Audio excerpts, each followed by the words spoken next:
Good evening, class. So, in addressing the question, why is Western civilization, the concept of Western civilization, relevant for today? I think there's a few reasons why. Well, there's lots of reasons why, but there's a few that I'm just going to touch on very briefly.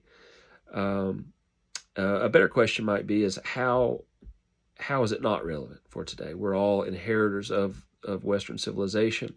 A course like this, an academic course like this, is very much a part of the Western tradition. And so, how is it not relevant? Maybe a better question. But one way in which it's relevant for today is that it's an inescapable part of our modern political discourse, with certain issues like that are facing Western civilization or the collective West, like the immigration crisis, illegal immigration, and these things across Western countries, not in just the United States, are raising really complicated and uncomfortable questions for those who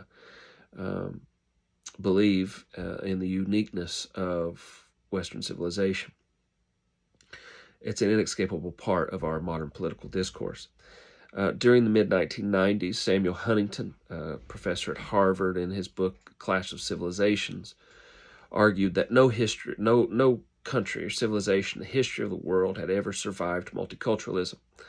Once it introduces vast multiculturalism into its nation, it ceases to lose its vitality and its uniqueness. And he argued that a rejection of Western civilization, what makes the Western tradition unique, would lead to its inevitable collapse because through its many incoherencies. And this was a very moderate Democrat, a professor at Harvard, and hardly a radical position in the 1990s. This is someone who advised presidents like Bill Clinton in the 1990s. So these questions have been around for a long time. Although Huntington seemed to believe that the Christian aspect of the Western tradition, or the rejection of the Christian aspect of the Western tradition, was more of a European problem. You have authors like we read in our assigned reading in this module by Robert Royal, who put the West in Western civilization. That it was the Christian faith that successfully bridged the gap of the natural and the spiritual, that took the ancient Greco-Roman concepts of liberty and bridged them with the Christian faith through philosophers like Augustine and Aquinas.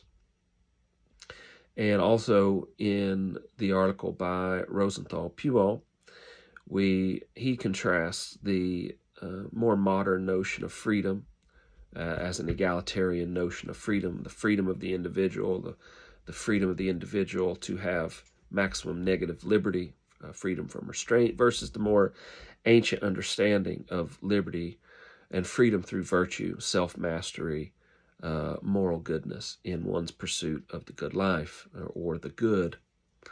And again, Robert Royal argued that Christianity was successfully elevated that ancient concept and gave it a spiritual, eternal framework, which was unique to Western civilization and made Western civilization what it was. Christopher Dawson argued that the removal of these Christian foundations would inevitably lead, and did inevitably lead in the 20th century, to extremely destructive radical ideologies, such as the dialectical materialism of the communists, biological determinism of the fascists, and very destructive things that came out of those ideologies and the radicalism that those things produced.